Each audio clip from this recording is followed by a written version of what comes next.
ସଦାଚାର ଶୌଚାଚାର ସ୍ନାନ ଭସ୍ମ ଧାରଣ ଦେହ ବନ୍ଧନୀ ପ୍ରଣବ ଜପ ଗାୟତ୍ରୀ ଜପ ଦାନ ନ୍ୟାୟତ ଧନ ଉପାର୍ଜନ ତଥା ଅଗ୍ନିହୋତ୍ର ଆଦିର ବିଧି ଏବଂ ତାହାର ମହିମାର ବର୍ଣ୍ଣନ। ଋଷିଗଣ କହିଲେ, ହେ ସତ, ଏବେ ଆପଣ ଶୀଘ୍ର ହିଁ ଆମକୁ ସେଇ ସଦାଚାର କଥା କୁହନ୍ତୁ, ଯାହାଦ୍ୱାରା ବିଦ୍ୱାନ ପୁରୁଷ ପୁଣ୍ୟ ଲୋକଙ୍କ ଉପରେ ବିଜୟ ପ୍ରାପ୍ତ କରିନିଏ। ସ୍ୱର୍ଗ ପ୍ରଦାନକାରୀ ଧର୍ମମୟ ଆଚରଣ ତଥା ନରକର କଷ୍ଟଦାୟକ ଆଚରଣରେ ବି ବର୍ଣ୍ଣନା କରନ୍ତୁ।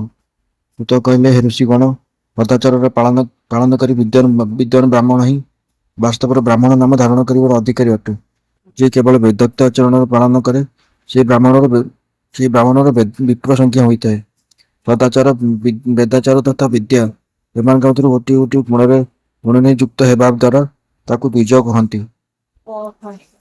ଯେଉଁଥିରେ ସ୍ୱଳ୍ପ ମାତ୍ରାରେ ହିଁ ଆଚାରର ପାଳନ ଦେଖାଯାଏ, ଯେଉଁଥିରେ ବେଦାଧ୍ୟୟନ ବି ବହୁତ କମ୍ କରାଯାଏ, ତଥା ଯିଏ ରାଜାଙ୍କର ସେବକ ଅର୍ଥାତ୍ ପୁରୋହିତ ମନ୍ତ୍ରୀ ଆଦି ଅଟନ୍ତି, ତାଙ୍କୁ କ୍ଷତ୍ରିୟ ବ୍ରାହ୍ମଣ କୁହନ୍ତି। ଯେଉଁ ବ୍ରାହ୍ମଣ କୃଷି ତଥା ବାଣିଜ୍ୟ କର୍ମ କରନ୍ତି ଏବଂ କିଛି କିଛି ବ୍ରାହ୍ମଣୋଚିତ ଆଚାର ବି ପାଳନ କରନ୍ତି, ସେ ବୈଶ୍ୟ ବ୍ରାହ୍ମଣ ଅଟେ। ତଥା ଯିଏ ସ୍ୱୟଂ ହିଁ କ୍ଷେତ ଯୋଚେ ଅର୍ଥାତ୍ ହଳ କରେ, ତାକୁ ଶୂଦ୍ର ବ୍ରାହ୍ମଣ କୁହାଯାଇଛି। ଯିଏ ଅନ୍ୟର ଦୋଷ ଦେଖାଇବା ପରଦ୍ରୋହୀ ଅଟେ, ତାକୁ ଚଣ୍ଡାଳ ଦ୍ୱିଜ କୁହନ୍ତି। ଏହି ପ୍ରକାର କ୍ଷତ୍ରିୟଙ୍କ ଠାରେ ବି ଯିଏ ପୃଥିବୀରେ ପାଳନ କରେ, ସେ ରାଜା ଅଟେ। ଅନ୍ୟ ଲୋକମାନେ ରାଜ୍ୟବିହୀନ କ୍ଷତ୍ରିୟ ବୋଲି କୁହାଯାଇଛନ୍ତି। ବୈଶ୍ୟଙ୍କ ମଧ୍ୟରେ ବି ଯିଏ ଧାନ୍ୟ ଆଦି ବସ୍ତୁଙ୍କର କ୍ରୟ ବିକ୍ରୟ କରେ, ସେ ବୈଶ୍ୟ ଅଟେ। ଅନ୍ୟକୁ ବଣିକ ବୋଲି କହନ୍ତି। ଯିଏ ବ୍ରାହ୍ମଣ, କ୍ଷତ୍ରିୟ ତଥା ବୈଶ୍ୟର ସେବାରେ ଲାଗି ରହେ, ସେ ଶୂଦ୍ର ଅଟେ। ଯେଉଁ ଶୂଦ୍ର ହଳ ଚଳାଏ, ତାକୁ ବୃଷଳ ବୋଲି ବୁଝିପାରୁଛି। ଶେଷ ଶୂଦ୍ର ଦସ୍ୟୁ ନାମରେ ନାମିତ। ଏ ସମସ୍ତ ବର୍ଣ୍ଣର ମନୁଷ୍ୟକୁ ଉଚିତ କି ଉଷା କାଳରେ ଉଠି ପୂର୍ବାଭିମୁଖୀ ହୋଇ ସବୁଠାରୁ ପ୍ରଥମେ ଦେବତାଙ୍କର, ପୁଣି ଧର୍ମର, ପୁନଃ ଅର୍ଥର, ତାପରେ ତାର ପ୍ରାପ୍ତି ପାଇଁ କରାଯାଉଥିବା କଷ୍ଟ ତଥା ଆୟ ଏବଂ ବ୍ୟୟର ବି ଚିନ୍ତନ କରନ୍ତୁ। ପ୍ରାତଃକାଳ ଉଠିବା ପରେ ପୂର୍ବ ଅଗ୍ନିକୋଣ, ଦକ୍ଷିଣ ଆଦି ଆଠ ଦିଗ ଆଡକୁ ମୁଖ କରି ବସିବା ପରେ କ୍ରମଶଃ ଆୟୁ, ଦେଶ, ମରଣ, ପାପ, ଭାଗ୍ୟ, ବ୍ୟାଧି, ପୁଷ୍ଟି ଏବଂ ଶକ୍ତି ପ୍ରାପ୍ତ ହୋଇଥାଏ। ରାତ୍ରିର ପୂର୍ବ ପ୍ରହରକୁ ଉଷା କାଳ ବୋଲି ଜାଣିବା ଉଚିତ। ସେ ଅନ୍ତିମ ପ୍ରହର ଯୋଉ ଅଧା ବା ମଧ୍ୟ ଭାଗ ଅଛି, ତାକୁ ସନ୍ଧି କହନ୍ତି। ଏ ସନ୍ଧି କାଳରେ ଉଠି ଦ୍ୱିଜଙ୍କୁ ମଳମୂତ୍ର ଆଦିରେ ତ୍ୟାଗ କରିବା ଉଚିତ। ଘରଠାରୁ ଦୂରକୁ ଯାଇ ବାହାରେ ନିଜ ଶରୀରକୁ ଘୋଡ଼ାଇ ରଖି ଦିନର ଉତ୍ତରାଭିମୁଖ ବସି ମଳମୂତ୍ର ତ୍ୟାଗ କରିବେ। ଯଦି ଉତ୍ତରାଭିମୁଖ ବସିବାର କୌଣସି କଷ୍ଟ ବା ବାଧା ଆସେ, ତେବେ ଅନ୍ୟ ଦିଗ ଆଡକୁ ମୁଖ କରି ବସିବେ। ଜଳ, ଅଗ୍ନି, ବ୍ରାହ୍ମଣ ତଥା ଦେବତାମାନଙ୍କ ସାମ୍ନାରେ ବସିବେ ନାହିଁ। ବାଁ ହାତର ଉପସ୍ଥକୁ ଢାଙ୍କି କରି ତଥା ଡାହାଣ ହାତରେ ମୁଖକୁ ଢାଙ୍କି କରି ମଳତ୍ୟାଗ କରିବେ ଏବଂ ଉଠିବା ପରେ ସେ ମଳକୁ ଦେଖିବେ ନାହିଁ। ତାପରେ ଜଳାଶୟରୁ ବାହାରି ଜଳରେ ହିଁ ମୁଦର ଶୁଦ୍ଧି କରିବେ, ଅଥବା ଦେବତା, ପିତର ତଥା ଋଷିମାନଙ୍କର ତୀର୍ଥରେ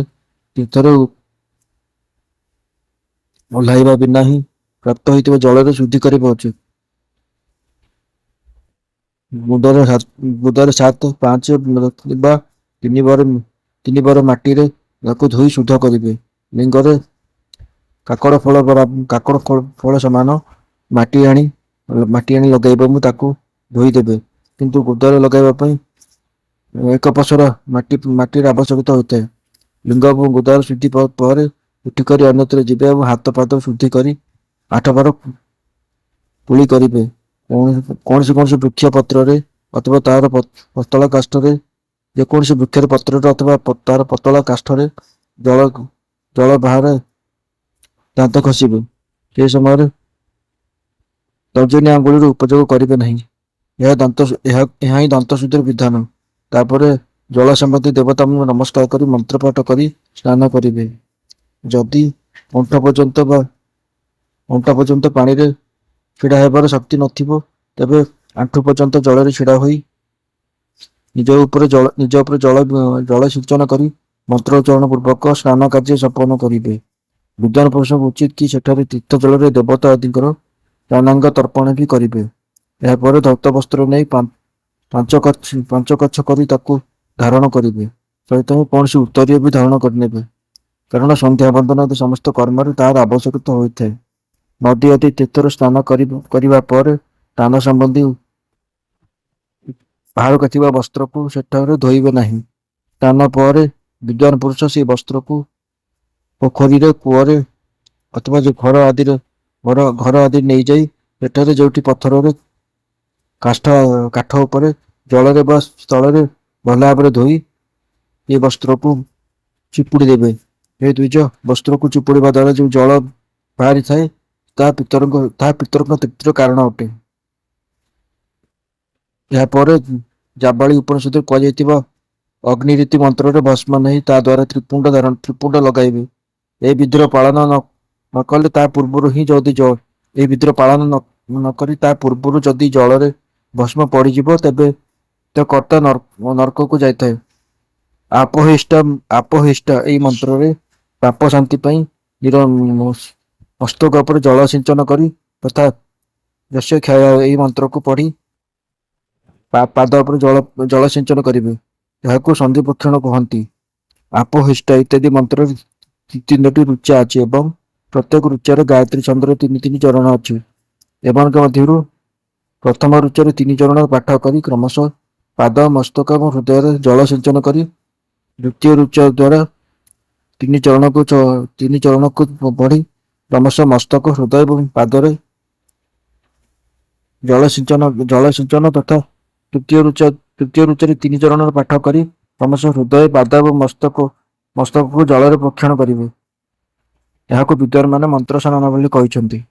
କୌଣସି ଅପବିତ୍ର ବସ୍ତୁରେ କିଛି ସ୍ପର୍ଶ ହୋଇଯିବା ପରେ ଅଥବା ସ୍ୱାସ୍ଥ୍ୟ ଠିକ ନଥିଲା ବେଳେ, ରାଜଭୟ ବା ରାଷ୍ଟ୍ରଭୟ ଉପସ୍ଥିତ ହେବା ସମୟରେ ତଥା ଯାତ୍ରା କାଳରେ ଜଳର ଉପଲବ୍ଧି ନ ହେବା କାରଣରୁ ବିବସ୍ଥା ଆସିବା କାରଣରୁ ମନ୍ତ୍ର ସ୍ନାନ କରିବା ଉଚିତ। ପ୍ରାତଃକାଳ ସୂର୍ଯ୍ୟଶ୍ଚ ୟା ମନୁଷ୍ୟଶ୍ଚ ଏ ସୂର୍ଯ୍ୟ ଅନୁବାକ୍ୟରେ ତଥା ସାୟଂକାଳରେ ଅଗ୍ନିଶ୍ଚ ୟା ମନୁଷ୍ୟଶ୍ଚ ଏହି ଅଗ୍ନି ସମ୍ବନ୍ଧୀ ଅନୁବାକ୍ୟରେ ଜଳର ଆଚମନ କରି ପୁନଶ୍ଚ ଜଳରେ ନିଜ ଅଙ୍ଗକୁ ପ୍ରୋକ୍ଷଣ କରିବେ। ମଧ୍ୟାହ୍ନ କାଳରେ ବି ଆପ ପୁନଃ ଏହି ମନ୍ତ୍ରରେ ଆଚମନ କରି ପୂର୍ବବତ୍ ପ୍ରୋକ୍ଷଣ କରିବା ଉଚିତ। ପ୍ରାତଃ କାଳରେ ସନ୍ଧ୍ୟା ଅବସରରେ ଗାୟତ୍ରୀ ମନ୍ତ୍ର ଜପ କରି ତିନିବାର ଉପର ଆଡ଼କୁ ଦେଖି ସୂର୍ଯ୍ୟଦେବଙ୍କୁ ଅର୍ଘ୍ୟ ଦେବା ଉଚିତ। ଏ ବ୍ରାହ୍ମଣଗଣ ମଧ୍ୟାହ୍ନ କାଳରେ ଗାୟତ୍ରୀ ମନ୍ତ୍ରର ଉଚ୍ଚାରଣ ପୂର୍ବକ ସୂର୍ଯ୍ୟକୁ ଥରେ ହିଁ ଅର୍ଘ୍ୟ ଦେବା ଉଚିତ। ପୁଣି ସାୟଂକାଳ ଆସିବା ପରେ ପଶ୍ଚିମ ଆଡ଼କୁ ମୁଖ କରି ବସିଯିବେ ଏବଂ ପୃଥିବୀରେ ହିଁ ସୂର୍ଯ୍ୟଙ୍କ ପାଇଁ ଅର୍ଘ୍ୟ ଦାନ କରିବେ, ଉପର ଆଡ଼କୁ ନୁହେଁ। ପ୍ରାତଃକାଳ ଏବଂ ମଧ୍ୟାହ୍ନ କାଳ ସମୟରେ ଅଞ୍ଜଳିରେ ଅର୍ଘ୍ୟ ଜଳ ନେଇ ଅଙ୍ଗୁଳି ଆଡ଼କୁ ସୂର୍ଯ୍ୟଦେବଙ୍କ ଅଙ୍ଗୁଳି ଆଡ଼କୁ ମୁଖ କରି ସୂର୍ଯ୍ୟଙ୍କୁ ଅର୍ଘ୍ୟ ପ୍ରଦାନ କରିବେ। ଅଙ୍ଗୁଳି ଛିଦ୍ରରେ ଅସ୍ତ ହେଉଥିବା ସୂର୍ଯ୍ୟଙ୍କୁ ଦେଖି ତଥା ତାଙ୍କ ପାଇଁ ଆତ୍ମ ପ୍ରଦକ୍ଷିଣ କରି ଶୁଦ୍ଧ ଆଚମନ କରିବେ। ସାୟଂକାଳରେ ସୂର୍ଯ୍ୟାସ୍ତର 2 ଘଡ଼ି ପୂର୍ବରୁ କରାଯାଇଥିବା ସନ୍ଧ୍ୟା ନିଷ୍ଫଳ ହୋଇଥାଏ, କାରଣ ତାହା ସାୟଂ ସନ୍ଧ୍ୟାର ସମୟ ନୁହେଁ। ଠିକ ସମୟରେ ସନ୍ଧ୍ୟା କରିବା ଉଚିତ। ଏପରି ଏହା ହିଁ ଶାସ୍ତ୍ରର କଥନ। ଯଦି ସନ୍ଧ୍ୟା ଅବସାନ ଦିନ ବିତିଯାଏ ତେବେ ପ୍ରତ୍ୟେକ ସମୟ କ୍ରମଶଃ ପ୍ରାୟଶ୍ଚିତ କରିବା ଉଚିତ। ଯଦି ଗୋଟିଏ ଦିନ ବିତିଯିବ ତ ପ୍ରତ୍ୟେକ ବିତିଯାଇଥିବା ସନ୍ଧ୍ୟାକାଳ ପାଇଁ ନିତ୍ୟ ନିୟମର ଅତିରିକ୍ତ 100 ଗାୟତ୍ରୀ ମନ୍ତ୍ରରେ ଅଧିକ ଜପ କରିବେ। ଯଦି ନିତ୍ୟକର୍ମ ଲୁପ୍ତ ହୁଏ 10 ଦିନରୁ ଅଧିକ ବିତି ଯାଇଥିବ ତେବେ ତା ପାଇଁ ପ୍ରାୟଶ୍ଚିତ୍ତ ରୂପରେ 1 ଲକ୍ଷ ଗାୟତ୍ରୀ ଜପ କରିବା ଉଚିତ। ଯଦି 1 ମାସ ପର୍ଯ୍ୟନ୍ତ ନିତ୍ୟକର୍ମ ଲୁପ୍ତ ହୋଇଯାଏ ତେବେ ପୁନଃ ନିଜର ଉପନୟନ ସଂସ୍କାର କରାଇବେ। ଅର୍ଥସିଦ୍ଧି ପାଇଁ ଈଶ, ଗୌରୀ, କାର୍ତ୍ତିକେୟ, ବିଷ୍ଣୁ, ବ୍ରହ୍ମା, ଚନ୍ଦ୍ରଭାନୁ, ଯମଙ୍କର ତଥା ଏପରି ଅନ୍ୟ ଦେବତାଙ୍କର ବି ଶୁଦ୍ଧ ଜଳରେ ତର୍ପଣ କରିବେ। ତାପରେ ତର୍ପଣ କର୍ମକୁ ବ୍ରାହ୍ମଣ ଅର୍ପଣ କରି ଶୁଦ୍ଧ ଆଚମନ କରିବେ। ତୀର୍ଥର ଦକ୍ଷିଣ ଭାଗରେ ପ୍ରଶସ୍ତ ମଠରେ, ମନ୍ତ୍ରାଳୟରେ, ଦେବାଳୟରେ ତଥା ଘରେ ଅଥବା ଅନ୍ୟ କୌଣସି ନିୟତ ସ୍ଥାନରେ ଆସନରେ ଆସନରେ ବସି ବୁଦ୍ଧ ପୁରୁଷ ନିଜ ବୁଦ୍ଧିକୁ ସ୍ଥିର କରିବେ ଏବଂ ସମ୍ପୂର୍ଣ୍ଣ ଦେବତାଙ୍କୁ ନମସ୍କାର କରି ପ୍ରଥମେ ପ୍ରଣବ ଜପ କରିବା ପରେ ଗାୟତ୍ରୀ ମନ୍ତ୍ରର ଆବୃତ୍ତି କରିବେ। ପ୍ରଣବର ଅ ଉ ମ ଏହି ତିନି ଅକ୍ଷରରେ ଜୀବ ଏବଂ ବ୍ରହ୍ମର ଏକତ୍ୱର ପ୍ରତିପାଦନ କରାଯାଇଛି। ଏ କଥାକୁ ଜାଣି ପ୍ରଣବର ଜପ କରିବା ଉଚିତ। ଜପ କାଳରେ ଏହି ଭାବନା କରିବା ଉଚିତ ଯେ ଆମେ ତିନି ଲୋକରୁ ସୃଷ୍ଟିକାରୀ ବ୍ରହ୍ମା, ପାଳନକାରୀ ବିଷ୍ଣୁ ତଥା ସଂହାରକାରୀ ରୁଦ୍ରଙ୍କର ଯେ ସ୍ୱୟଂ ପ୍ରକାଶ ଚିନ୍ମୟ ଅଟନ୍ତି ଉପାସନା କରୁଛୁ। ଏହି ବ୍ରହ୍ମସ୍ୱରୂପ ଓଙ୍କାର ଆମର କର୍ମେନ୍ଦ୍ରିୟ ଏବଂ ଜ୍ଞାନେନ୍ଦ୍ରିୟକୁ ମନର ବୃତ୍ତିକୁ ତଥା ବୁଦ୍ଧିବୃତ୍ତିକୁ ସଦା ଭୋଗ ଓ ମୋକ୍ଷ ପ୍ରଦାନ କାରକ ଧର୍ମ ଏବଂ ଜ୍ଞାନ ଆଡ଼କୁ ପ୍ରେରିତ କରନ୍ତୁ। ବୁଦ୍ଧି ଦ୍ୱାରା ପ୍ରଣବର ଏହି ଅର୍ଥର ଚିନ୍ତନ କରି ଯିଏ ଏହାର ଜପ କରେ ନିଶ୍ଚୟ ହିଁ ବ୍ରହ୍ମଙ୍କୁ ପ୍ରାପ୍ତ କରିନିଏ। ଅଥବା ଅର୍ଥନୁସନ୍ଧାନ ବିନା ବି ପ୍ରଣବର ନିତ୍ୟ ଜପ କରିବା ଉଚିତ। ଏହାଦ୍ୱାରା ବ୍ରାହ୍ମଣତ୍ୱର ପୂର୍ତ୍ତି ହୋଇଥାଏ।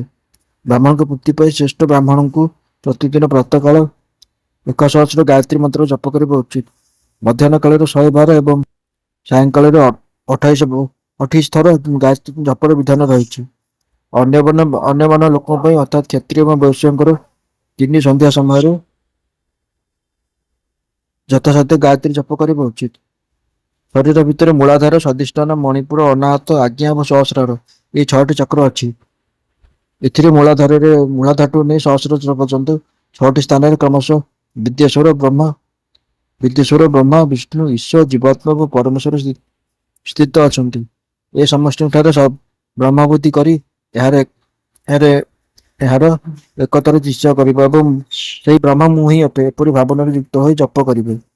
ଏ ବିଦ୍ୟେଶ୍ୱର ଆଦିଙ୍କର ବ୍ରହ୍ମରନ୍ଧ୍ର ଆଦିରେ ତଥା ଏ ଶରୀର ବାହାରେ ବି ଭାବନା କରିବେ। ମହତତ୍ୱରୁ ନେଇ ପଞ୍ଚଭୂତ ପର୍ଯ୍ୟନ୍ତ ତତ୍ତ୍ୱରେ ନିମିତ୍ତ ଏ ଯୋଉ ଶରୀର ଅଛି, ଏପରି ସହସ୍ର ଶରୀରରେ ବି ଏକ ଅଜପା ଗୋଟିଏ ଅଜପା ଗାୟତ୍ରୀ ଜପରେ ଗୋଟିଏ କରି କ୍ରମରୁ ଅତିକ୍ରମଣ କରି ଜୀବଙ୍କୁ ଧୀରେ ଧୀରେ ପରମାତ୍ମାରେ ସଂଯୁକ୍ତ କରିବେ। ଏହା ହିଁ ଜପର ତତ୍ତ୍ୱ ଅଟେ।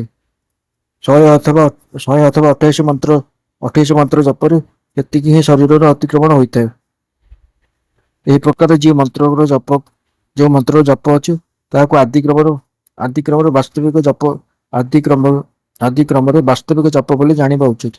1000 ବାର କରାଯାଇଥିବା ଏହି ଜପ ବ୍ରହ୍ମଲୋକ ପ୍ରଦାନକାରକ ଅଟେ ଏପରି ଜାଣିବା ଉଚିତ। 100 ଥର କରାଯାଇଥିବା ଜପ ଇନ୍ଦ୍ରପଦ ପ୍ରାପ୍ତିକାରକ ବୋଲି କୁହାଯାଇଛି। ବ୍ରାହ୍ମଣତର ପୁରୁଷ ଆତ୍ମରକ୍ଷା ପାଇଁ ଯେଉଁ ସ୍ୱଳ୍ପ ମାତ୍ରାରେ ଜପ କରେ ତାହା ସେ ବ୍ରାହ୍ମଣ କୂଳରେ ଜନ୍ମ ନିଏ। ଏହି ପ୍ରକାର ପ୍ରତିଦିନ ସୂର୍ଯ୍ୟ ସ୍ଥାପନ କରି ଉପଯୁକ୍ତ ରୂପରେ ଜପର ଅନୁଷ୍ଠାନ କରିବା ଉଚିତ। 12 ଲକ୍ଷ ଗାୟତ୍ରୀ ଜପ କରିଥିବା ପୁରୁଷ ପୂର୍ଣ୍ଣ ରୂପରେ ବ୍ରାହ୍ମଣ ଅଟେ। ଯେଉଁ ବ୍ରାହ୍ମଣ 1 ଲକ୍ଷ ଗାୟତ୍ରୀ ବି ଜପ ନ କରିଥିବେ ତାକୁ ବୈଦିକ କାର୍ଯ୍ୟରେ ନିଯୁକ୍ତ କରିବେ ନାହିଁ। 17 ବର୍ଷ ବୟସରେ ନିୟମ ପାଳନ ପୂର୍ବକ କାର୍ଯ୍ୟ କରିବେ। ଏହାପରେ ଗୃହ ତ୍ୟାଗ କରି ସନ୍ନ୍ୟାସ ଧାରଣ କରିବେ। ପରିବ୍ରାଜକ ବା ସନ୍ନ୍ୟାସୀ ପୁରୁଷ ନିତ୍ୟ ପ୍ରାତଃକାଳ 12,000 ପ୍ରଣବର ଜପ କରିବେ। ଯଦି ଗୋଟିଏ ଦିନ ନିୟମର ଉଲ୍ଲଂଘନ ହୋଇଯାଏ ତେବେ ଦ୍ୱିତୀୟ ଦିନ ତାହା ବଦଳରେ ସେତିକି ମନ୍ତ୍ର ଅଧିକ ଜପ କରିବା ଉଚିତ। ଏ ପ୍ରକାର ଜପ କରିବାର ବିଧାନ ରହିଛି। ଯଦି କ୍ରମଶଃ ଗୋଟିଏ ମାସ ଉଲ୍ଲଂଘନ କରିଥିବେ ତେବେ 1.5 ଲକ୍ଷ ଜପ କରି ତାର ପ୍ରାୟଶ୍ଚିତ କରିବା ଉଚିତ। ଏହାଠୁ ଅଧିକ ସମୟ ପର୍ଯ୍ୟନ୍ତ ନିୟମର ଉଲ୍ଲଂଘନ ହୋଇଗଲେ ପୁନଃ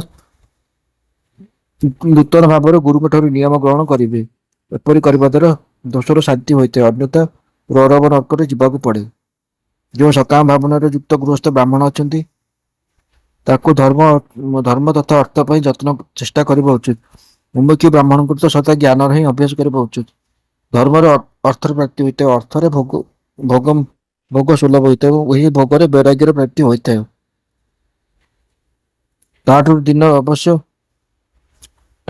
ସେଥିରେ ଗୋଟିଏ ଦିନ ଅବଶ୍ୟ ବୈରାଗ୍ୟର ଉଦୟ ହୋଇଥାଏ। ଧର୍ମର ବିପରୀତ ଅଧର୍ମରେ ଉପଚିତ ଧନ ଦ୍ୱାରା ଯେଉଁ ଭୋଗ ପ୍ରାପ୍ତ ହୁଏ ତା ଦ୍ୱାରା ଭୋଗର ପ୍ରତି ଆସକ୍ତି ଉତ୍ପନ୍ନ ହୋଇଥାଏ। ଧର୍ମ ଦୁଇ ପ୍ରକାରର ବୋଲି କୁହାଯାଇଛି। ଦ୍ରବ୍ୟ ଦ୍ୱାରା ସମ୍ପାଦିତ ହୋଇଥିବା ଏବଂ ଶରୀର ଦ୍ୱାରା କରାଯାଉଥିବା। ଦ୍ରବ୍ୟ ଦ୍ୱାରା ଦ୍ରବ୍ୟ ଯଜ୍ଞ ଦ୍ରବ୍ୟ ଧର୍ମ ଦ୍ରବ୍ୟ ଧର୍ମ ଅର୍ଥାତ୍ ଯଜ୍ଞ ଆଦି ରୂପରେ ଏବଂ ଶରୀର ଧର୍ମ ଅର୍ଥାତ୍ ତୀର୍ଥସ୍ନାନ ଆଦି ରୂପରେ ପରିଗଣିତ ହୋଇଥାନ୍ତି। ମନୁଷ୍ୟ ଧର୍ମରେ ଧର୍ମ ପ୍ରାପ୍ତ କରେ।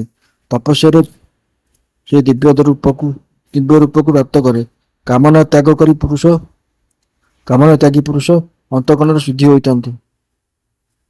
ସେହି ଶୁଦ୍ଧିରେ ଜ୍ଞାନର ଉଦୟ ହୋଇଥାଏ। ଏଥିରେ ସଂଶୟ ନାହିଁ। ସତ୍ୟ ଯୁଗ ଆଦିରେ ତପକୁ ହିଁ ଶ୍ରେଷ୍ଠ ବୋଲି କୁହାଯାଇଛି, କିନ୍ତୁ କଳି ଯୁଗରେ ଦୂରସାଧ୍ୟ ଧର୍ମ ଉତ୍ତମ ବୋଲି କୁହାଯାଇଛି। କିନ୍ତୁ କଳିଯୁଗରେ ଦ୍ରବ୍ୟ ସାଧ୍ୟ ଧର୍ମ ଉତ୍ତମ ବୋଲି କୁହାଯାଇଛି। ସତ୍ୟ ଯୁଗରେ ଧ୍ୟାନ ଦ୍ୱାରା, ତ୍ରେତା ଯୁଗରେ ତପସ୍ୟା ଦ୍ୱାରା ଏବଂ ଦ୍ୱାପରରେ ଯଜ୍ଞ କରିବା ଦ୍ୱାରା ଜ୍ଞାନର ସିଦ୍ଧି ହୋଇଥାଏ। କିନ୍ତୁ କଳିଯୁଗରେ ପ୍ରତିମା ଅର୍ଥାତ୍ ଭଗବତ ବିଗ୍ରହର ପୂଜନ ଦ୍ୱାରା ଜ୍ଞାନ ଲାଭ ହୋଇଥାଏ। ଯାହାର ଯେପରି ପୁଣ୍ୟ ବା ପାପ ହୋଇଥାଏ, ସେପରି ହିଁ ଫଳ ପ୍ରାପ୍ତ ହୋଇଥାଏ।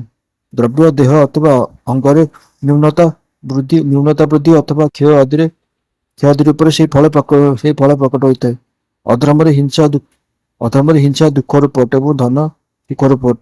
ମନୁଷ୍ୟ ଅଧର୍ମରେ ଦୁଃଖ ପାଇଥାଏ ଏବଂ ଧର୍ମର ସୁଖ ଏବଂ ଅଭ୍ୟୁଦୟର ଭାଗୀ ହୋଇଥାଏ। ଦୁରାଚାରରୁ ଦୁଃଖ ପ୍ରାପ୍ତ ହୋଇଥାଏ ଏବଂ ସଦାଚାରର ସୁଖ। ଅତଃ ଭୋଗ ଓ ମୁଖ୍ୟ ସିଦ୍ଧି ପାଇଁ ଧର୍ମର ଉପାର୍ଜନ କରିବା ଉଚିତ। ଯାହା ଘରେ ଅତି ବେଶୀରେ ଚାରିଜଣ ଲୋକ ଅଛନ୍ତି, ଏପରି କୁଟୁମ୍ବୀ ବ୍ରାହ୍ମଣଙ୍କୁ ଯିଏ 100 ବର୍ଷ ପାଇଁ ଜୀବିକା ଅର୍ଥାତ୍ ଜୀବନ ନିର୍ବାହର ସାମଗ୍ରୀ ଦେଇଥାଏ, ତା ପାଇଁ ସେହି ଦାନ ବ୍ରହ୍ମଲୋକ ପ୍ରାପ୍ତିକାରକ ଅଟେ। 1000 ଚନ୍ଦ୍ରାୟଣ ବ୍ରତର ଅନୁଷ୍ଠାନ କରୁଥିବା ଅନୁଷ୍ଠାନ ବ୍ରହ୍ମଲୋକର ପ୍ରାପ୍ତିକାରକ ଅଟେ। ଯେଉଁ କ୍ଷତ୍ରିୟ 1000 କୁଟୁମ୍ବଙ୍କୁ ଜୀବିକା ଏବଂ ଘର ପ୍ରଦାନ କରିଥାଏ, ତାହାର ସେହି କର୍ମ ଇନ୍ଦ୍ରଲୋକ ପ୍ରାପ୍ତିକାରକ ଅଟେ। ଏବଂ 10,000 କୁଟୁମ୍ବଙ୍କୁ ଦିଆଯାଇଥିବା ଆଶ୍ରୟ ଦାନ ବ୍ରହ୍ମଲୋକ ପ୍ରଦାୟକ ଅଟେ। ଦାତା ପୁରୁଷ ଯେଉଁ ଦେବତାଙ୍କ ଉଦ୍ଦେଶ୍ୟରେ ଦାନ କରେ, ଅର୍ଥାତ୍ ସେହି ଦାନର ଦ୍ୱାରା ଯେଉଁ ଦେବତାଙ୍କୁ ପ୍ରସନ୍ନ କରିବାକୁ ଚାହେଁ, ତାହାର ଲୋକ ତାକୁ ପ୍ରାପ୍ତ ହୁଏ। ଏପରି ବେଦବେତ୍ତା ପୁରୁଷ କୁହନ୍ତି। ଧନହୀନ ପୁରୁଷ ସଦା ତପସ୍ୟାର ଉପାର୍ଜନ କରିବେ, କାରଣ ତପସ୍ୟା ଏବଂ ତୀର୍ଥ ସେବନ ଦ୍ୱାରା ଅକ୍ଷୟ ସୁଖ ପ୍ରାପ୍ତ କରି ମନୁଷ୍ୟ ତାହାର ଉପଭୋଗ କରେ। ଏବେ ମୁଁ ନ୍ୟାୟତଃ ଧନ ଉପାର୍ଜନ ବିଧି କହୁଛି। ବ୍ରାହ୍ମଣକୁ ଉଚିତ କି ସେମାନେ ସଦା ଶ୍ରାଦ୍ଧ ନ ହୋଇ ବିଶୁଦ୍ଧ ପ୍ରତିଗ୍ରହ ଅର୍ଥାତ୍ ଦାନ ଗ୍ରହଣ କରିବେ ତଥା ଯାଜନ ଅର୍ଥାତ୍ ଯଜ୍ଞ କରିବେ। ଏହା ଦ୍ୱାରା ସେମାନେ ଧନ ଅର୍ଜନ କରିବେ।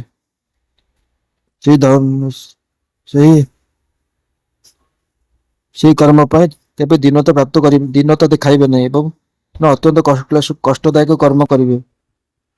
କ୍ଷତ୍ରିୟ ବାହୁବଳରେ ଧନ ଉପାର୍ଜନ କରିବେ ଏବଂ ବୈଶ୍ୟ କୃଷି ଏବଂ ଗୌରକ୍ଷାରେ ନ୍ୟାୟୋପଚିତ ଧନର ଦାନ କରିବା ଦ୍ୱାରା ଦାତାକୁ ଜ୍ଞାନର ସିଦ୍ଧି ହୋଇଥାଏ। ଜ୍ଞାନ ସିଦ୍ଧି ଦ୍ୱାରା ସମସ୍ତ ପୁରୁଷଙ୍କୁ ଗୁରୁ କୃପା ରୂପରେ ମୋକ୍ଷ ସିଦ୍ଧି ସୁଲଭ ହୋଇଥାଏ। ମୋକ୍ଷ ଦ୍ୱାରା ସ୍ୱରୂପର ସିଦ୍ଧି ହୋଇଥାଏ, ବ୍ରହ୍ମସ୍ଥିତି ପ୍ରାପ୍ତ ହୋଇଥାଏ, ଯେଉଁଥିରେ ମୁକ୍ତ ପୁରୁଷ ପରମାନନ୍ଦ ସୁଖର ଅନୁଭବ କରେ। ଏ ଦୁର୍ଜଗଣ ମନୁଷ୍ୟଙ୍କୁ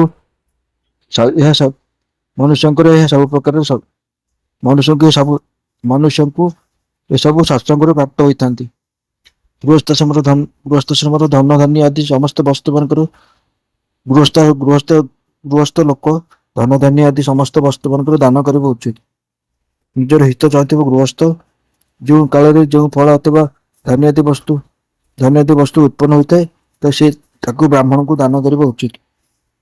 ସେ ତୃଷ୍ଣା ନିବୃତ୍ତି ପାଇଁ ଜଳ ତଥା କ୍ଷୁଧା ନିବୃତ୍ତି ପାଇଁ ସଦା ଅନ୍ନର ଦାନ କରନ୍ତୁ। କ୍ଷେତ ଧାନ୍ୟ କନ୍ୟା ଅନ୍ନ ତଥା ଭକ୍ଷ୍ୟ ଭୋଜ୍ୟ ଲେହ୍ୟ ଏବଂ ଚସ୍ୟ ଏ 4 ପ୍ରକାରର ସିଦ୍ଧ ଅନ୍ନ ଦାନ କରିବା ଉଚିତ।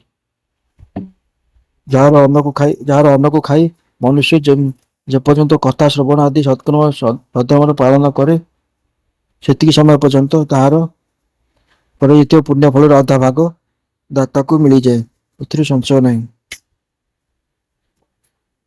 ଦାନ ନେଉଥିବା ପୁରୁଷ ଦାତାଙ୍କଠାରୁ ପ୍ରାପ୍ତ ହୋଇଥିବା ବସ୍ତୁର ଦାନ ତଥା ତପସ୍ୟା କରି ନିଜର ପ୍ରତିଗ୍ରହ ଜନିତ ପାପର ଶୁଦ୍ଧି କରିବେ। ଅନ୍ୟଥା ତାଙ୍କୁ ନରକରେ ପଡ଼ିବାକୁ ହୋଇଥାଏ। ନିଜର ଧନକୁ 3 ଭାଗ କରିବେ। ଗୋଟିଏ ଭାଗ ଧର୍ମ ପାଇଁ, ଦ୍ୱିତୀୟ ଭାଗ ବୃଦ୍ଧି ପାଇଁ ତଥା ତୃତୀୟ ଭାଗ ନିଜ ଉପଭୋଗ ପାଇଁ ରଖିବେ। ନିତ୍ୟ ନୈମିତ୍ତିକ ଏବଂ କାମ୍ୟ ଏହି ତିନି ପ୍ରକାରର କର୍ମ ଧର୍ମାର୍ଥ ରଖିଥିବା ଧନ ଦ୍ୱାରା କରିବେ।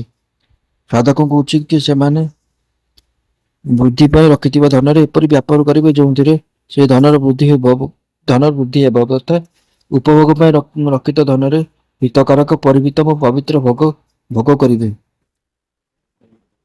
କ୍ଷେତ୍ରରୁ ଉତ୍ପନ୍ନ ହେଉଥିବା ଫସଲରେ କ୍ଷେତ୍ରରୁ ଉତ୍ପନ୍ନ ହେଉଥିବା